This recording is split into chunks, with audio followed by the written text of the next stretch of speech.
Hello everyone, this is CJ from Cycletron. Today I'll be talking about the official launch of the Harley Davidson Pan America Adventure Touring motorcycle that took place earlier today.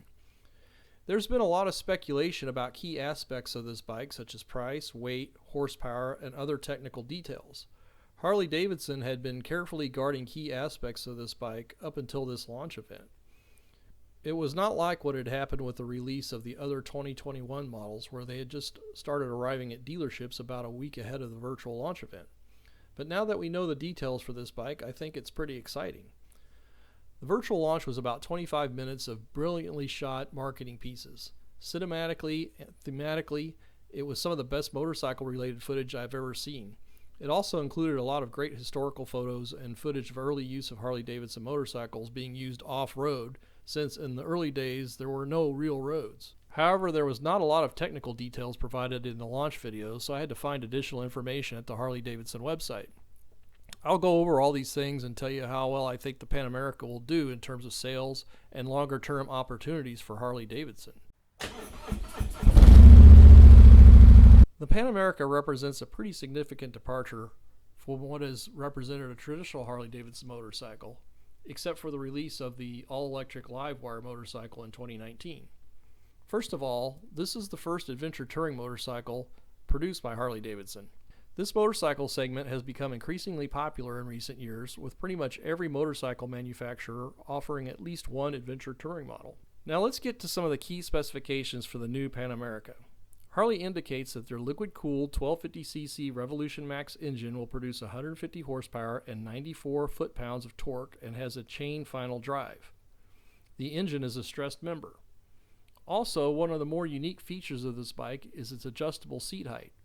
This feature will lower the bike when coming to a stop and raise it again once in motion. The bike normally has a seat height of 31.8 inches. There were no details provided on how much this adaptive feature lowers the bike, but my guess would be that it would drop the bike about 1 inch, or whatever the preload is on the suspension. This is a big deal because a lot of other adventure touring bikes tend to have a high seat height, making them difficult for some riders to handle, particularly at low speed and stops. There are two versions of the bike, the Pan America and the Pan America Special. The Special version also offers semi-active suspension, which is clearly a premium feature on a motorcycle. The base model has 2 color options and the Special version has 3 color options. Both bikes will have a 6-axis Bosch inertial measurement unit and a 6.8-inch color TFT touchscreen with navigation. Both bikes also include ride mode selection, rain, sport, and off-road modes. The bike has a wet weight of 534 pounds. MSRP will range from $17,319 to $21,749 for the fully optioned Pan America Special. So I think this pricing is really good and has similar, if not better, performance parameters relative to competing motorcycles from Honda, BMW, Triumph, KTM, Yamaha, Ducati, and other manufacturers. Now I'm talking about the 1200 to 1300 cc models for these manufacturers. The Honda African Twin, I think, falls just below the upper tier of the adventure touring segment relative to engine power, and its lower sales price reflects that. For this same reason, I'm not going to include in this comparison the adventure touring bikes from Kawasaki or Suzuki. The Pan America will also offer a full range of accessories such as underside protective covers and 3 versions of luggage cases: sport, aluminum, and soft. Now, I've heard a lot of talk about how this bike is too heavy for serious adventure riding use. Of course, this talk came before the bike was launched, or how it would never be accepted by traditional Harley Davidson customers, or the bike would never be accepted by European adventure touring motorcycle riders. In my opinion, all of these criticisms miss the whole point of this bike. First of all, to my way of thinking, this bike is intended to be mostly an alternative to larger touring bikes. That is, around 300 pounds lighter than those bikes. Also, you can see that the Pan America weighs less than at least 3 of the competing adventure touring motorcycles in this portion of the segment.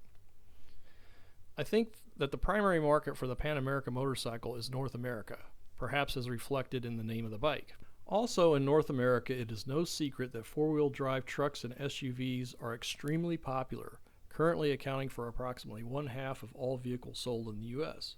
We have also seen an increase in the popularity of other off-road capable vehicles such as the various Jeep models or the remade Ford Bronco. Aside from vehicles used for work duties, the vast majority of off-road capable vehicles stay on the pavement. Arguably, one of the more capable off-road vehicles is the Mercedes G-Wagon, which has an MSRP ranging from $130,000 to $150,000. How many of these G-Wagons do you think see serious off-road use? I think the same is true for the larger, say, 500 plus pound adventure touring bikes, most of which sell for over $18,000. Most people won't want to risk damage to a bike that costs that much by taking it to do serious off-roading. Instead, in those cases, someone is more likely to opt for a $10,000 adventure touring bike that weighs around 400 pounds or less. I had a 2016 Ducati Multistrada for about 4 years. That was a really great bike that cost $23,000 new. I never even considered taking that bike out for any hardcore off-roading. That bike did great as a sport tourer, but just wasn't as comfortable for long-distance two-up riding, in my opinion, compared to my Street Glide Special. The Pan America looks to have a much thicker and possibly more comfortable seat compared to many of the other adventure touring bikes, but I'll just have to wait to see on that one when I take a test ride. So in no way am I suggesting that the Pan America would not have serious off-road capability. I'm just suggesting that most people who would buy this bike would do it for many other reasons, and I think Harley Davidson understands this fact very well. So I believe the target market for the Pan America will be people from a few different groups. One group could be an older rider or just anyone else who is wanting to downsize from an 800 plus pound touring bike. Switching to a Pan America would represent a 300 pound weight reduction compared to those other bikes, yet still provide plenty of storage capacity. Another target market would be someone who's considering a Harley but likes the idea of a bike with radically different looks and off-road capability.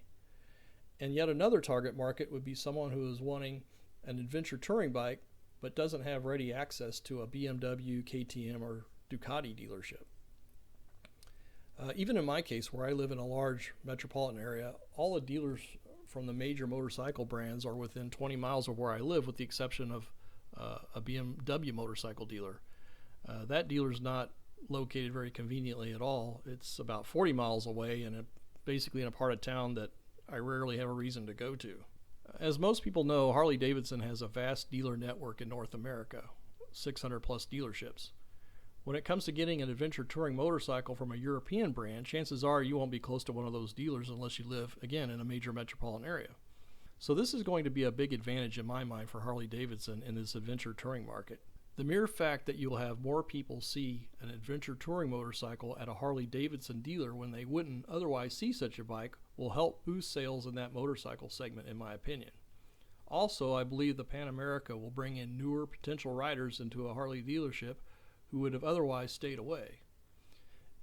In my opinion, the Pan America will do well from a sales standpoint, which Harley Davidson sorely needs following the sales disaster that was the Livewire. The main issue with the Livewire was the sky-high price of $30,000. The Pan America, in my opinion, is priced competitively for its portion of the adventure touring segment, and it's quite a bit cheaper than the higher spec versions of the BMW and Ducati adventure touring motorcycles. If the Pan America is the sales success that I think it will be, it will open the door to Harley introducing a wide range of liquid-cooled bikes, such as the upcoming 1250 Custom that they mentioned in the Pan America launch video. Harley could even introduce a smaller version of the Pan America that uses the 975cc version of the Revolution Max engine that was to have been used in the now canceled Bronx Street Fighter. I stopped by a Harley Davidson dealer last weekend and they told me that they had a very long list of people who indicated that they wanted to test ride a Pan America. Now, this is just speculation on my part, but I thought it would be possible for Harley Davidson to sell 3,000 or more Pan Americas this year alone, which I believe would be significantly more than the number of Livewires that have been sold since 2019. However, I have learned that dealers will only receive 1 or 2 Pan Americas in 2021, so that means there will likely be fewer than 1,000 of these bikes shipped this year. This tells me that Harley Davidson is being very cautious with this bike's production to ensure its success, which makes sense to me. So, what do you think of the Pan America? Are you glad Harley Davidson is introducing new types of motorcycles? Do you think it will be a sales success? Would you consider getting one for yourself? Please let me know your thoughts in the comments section, and if you like this kind of content, please subscribe and stay tuned for future videos. Thanks for watching.